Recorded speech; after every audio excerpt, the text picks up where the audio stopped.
This is our Disney experience. That's not what this is. My name is Justin. Hi, I'm Nissa. And we just went to Disney World during the pandemic. It was awesome. We thought we would share with you 10 of our tips we wish we had known. First things first is mobile ordering. They offer mobile ordering for all kinds of food and meals. Okay, so this is kind of the homepage. So you go over here, you'll see mobile food orders. You click that and you can pick your restaurant. We'll do a create new order. And it's pretty cool. The thing I wish we had known is that a lot of the snack places, so like even the Blue Milk has this. So if you're not in the proximity, like a close proximity to the actual restaurant or trailer or whatever you want to call it, you can order it if you know you're heading that way. So we'll do this. So Aloha Aisle, great.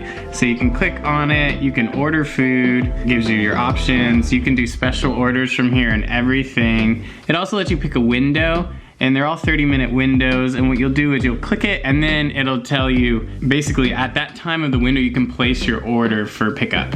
So if we had picked 5:10 is the earliest it'll let you put in your order, and they send you a notification. You don't need to be anywhere near it, and you can say we're here, we'll make it, and then they send you a notification. You just walk up and pick it up because your credit card information's all in the app. Number 9 is the ride lines look way longer than they actually are. That is probably my favorite tip out of all these tips, because They can look a little scary. it looks very discouraging. You Yeah. get there and it like 3 rows of people wrapped around. Oh my gosh. I mean, think about Expedition Everest. It said it was like a 20-minute wait. And if you've ever been to Animal Kingdom, imagine this. So the line is doing all the normal line for Expedition Everest, and then it goes out back and forth several times, like a mile away. We were by the Nemo Theater. It's because they have all these markers that are 6 feet apart, and some humans are better at following that than others, as you will learn. For the most part, you just kind of walk the whole time. I think the longest line we waited in was like 50 minutes, probably. Probably, yeah. And that was for The Pandora. Yeah, the Blue People ride, where you fly the thing. Number 8. Yes, they don't bag check. Typically, from my memory, when you go into Disneyland, they check your bag real quick to make sure you obviously don't have any weapons or whichever. But now they just have the metal detectors, which is great. So you can bring snacks and water. 7. 7. The merch.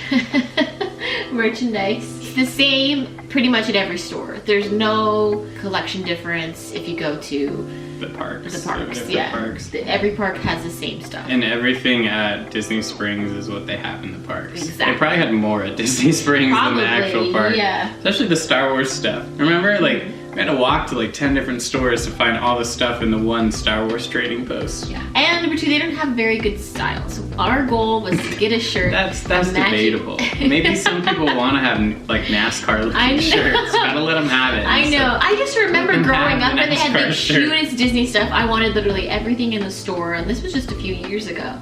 And now, maybe because the pandemic. We spent like probably 2 hours of our time looking for shirts. For the last 3 days, you really wanted to have a matching shirt, but to wear at the The park. last 3 days, we were there for 3 days.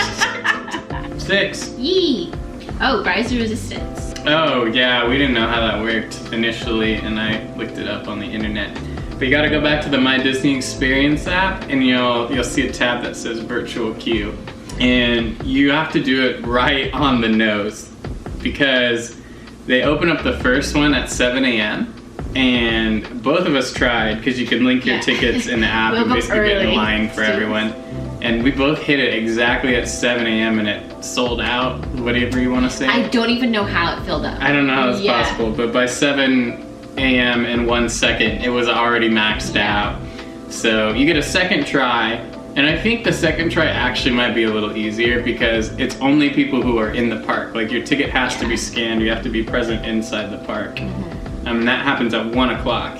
And we were in Galaxy's Edge, and we noticed like all these people around for 15 minutes are like very obviously refreshing their phones for it, and I just meditated in the Force, and I knew exactly when to refresh, and we did get it at 1, which was really cool. 5? Oh, ride times. Some rides are better at night, and then others. Yeah, so we definitely noticed there was a trend between 4 and 6 o'clock that people left the park to go to dinner, so the park itself just kind of emptied out. But also, certain rides had longer wait times yeah. at certain points of the day consistently. Yeah. Because I'm really anal about that stuff, so I watched it the week before, like from California, and then it pretty much was the same every day. Yeah. So Magic Kingdom, the Seven Dwarfs roller coaster is about the same all day long. Yeah. I think that really didn't matter. That one, everyone loves. Both that times ride. we waited about 40 minutes. We rode it twice. Thunder Mountain and Space Mountain were really busy, or really less busy in the mornings.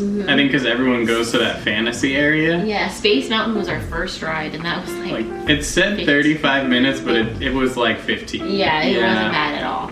The Haunted Mansion seemed slow all day long.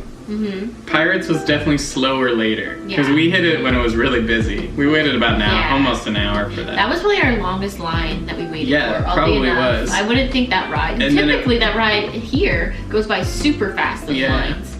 Like 20 minutes pretty consistently. Then the next day was Animal Kingdom.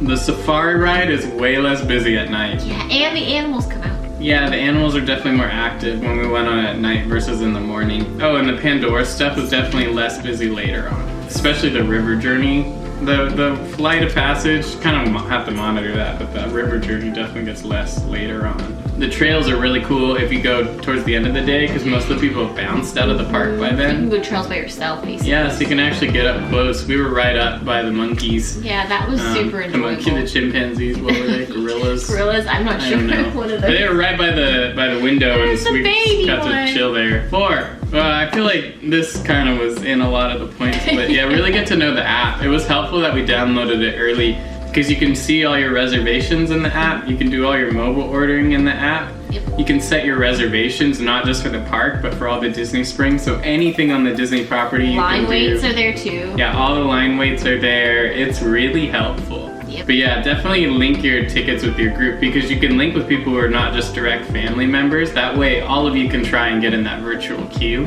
And you can also make reservations for everyone that you want to, even if they're not like direct family or purchased on the same credit card. 3. Okay, yeah, the dinner reservations. So Disney allows you to make reservations for anything from the app, which is great, but they let you do it so far in advance. We couldn't make a reservation anywhere, and we set our park reservations about a month before we were gonna go, and at that time, all the reservations for everywhere in the parks on the days we were going were already gone. Yeah. So we couldn't get in the Star Wars Cantina at any hour of the day. That was sad. We tried that. And we tried checking back like multiple times, and it just never, we didn't get lucky. But yeah, I would say like if you know you're gonna go with like at least a month's worth, notice if there's any. Research the food restaurants and then like kind of plan out your meals, at least like your main ones. Yeah, so like if you know you want to go to Rainforest Cafe, hit that reservation as soon as you can. Yeah. Same thing like the Cantina, or if you want to do like the Savi's Workshop, because remember we looked at that over a month in advance. It was already taken up, and then remember I went in the future as far as you could go through July. There was no reservations. It was the same thing with the Cantina. So like, you know, maybe plan your Disney trip 10 years in advance, and then in year 9 start trying to get a reservation. Yeah. Number 2. Ooh. This is how the Ubers work. Was it still cheaper than renting a car and parking? Yes, but not by much. And so I think the convenience factor would be huge to have that rental car, now that I'm thinking about it. Yeah. But if you're gonna do Uber and Lyft, like getting to Disney Springs and out of Disney Springs, we had no problems. Yeah.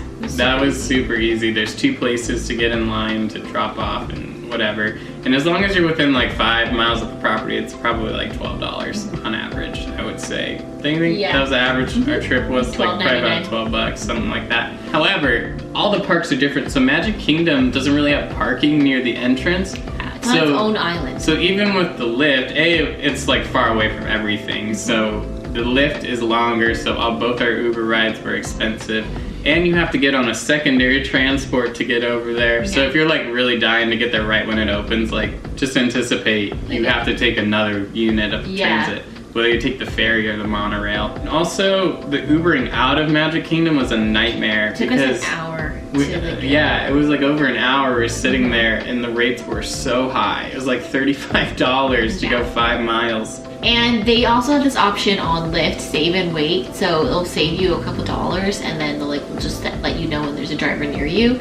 Usually you would think that'd be okay in such a busy area that there's probably a ton of Lyft drivers. Yeah, Just wait an extra there's 10 not. minutes. We waited like an extra 45 minutes and then no one showed up. Yeah. So it's worth spending a little bit more. But the Animal Kingdom and the Hollywood Studios drop off and pick up for Lyft are Yeah. awesome. It's literally right next to the gate. And you can, which a lot of people might know this already, but you can schedule your Lyft or your Uber. Yeah, we learned anytime. that after the fact. Yeah. That's kind of nice. Yeah. So, you may not need to schedule in the morning because that we never had a problem with. Yeah. But nighttime, Yeah. it's very competitive. And it might be worth it to lock in that rate because Yeah. it was so much money. Yeah, definitely. If you are going to use Uber or Lyft, schedule them at Yeah. the time. All right, number one. Gonna stay on the property. Stay at a Yes. Disney hotel. It's so much more money, but the convenience is unbeatable. Even now, when you don't get the early admission and you don't get like a meal credit and you don't get the extra hours, I think it would have been totally worth it. I think so too. They take you from the airport and back, Yeah.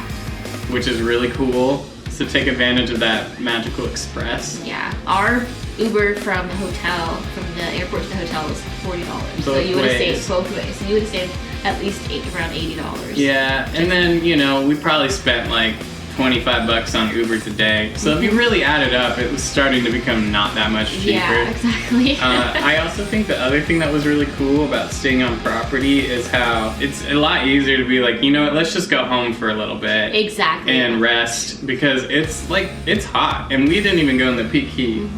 Because we don't have as many people at the parks right now, the lines are obviously a lot shorter. You can get through pretty much everything in just by 6 o'clock if you get there by opening. Or if you don't stay on property, stay near a hotel by Disney Springs. Because Yeah, they're there's about the Hilton, Yes. the Wyndham, and another one. Doubletree.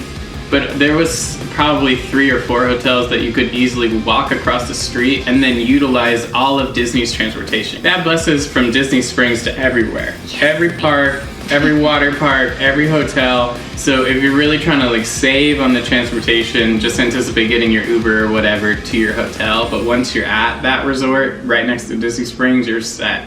And if you're really feeling lazy, you could take an Uber for probably $5. Exactly. To go across the street. Yeah. Cool. I mean, Hope that's these it. help. Like, comment, subscribe. Yay, Disney. Woohoo. Check out his other videos. Bye.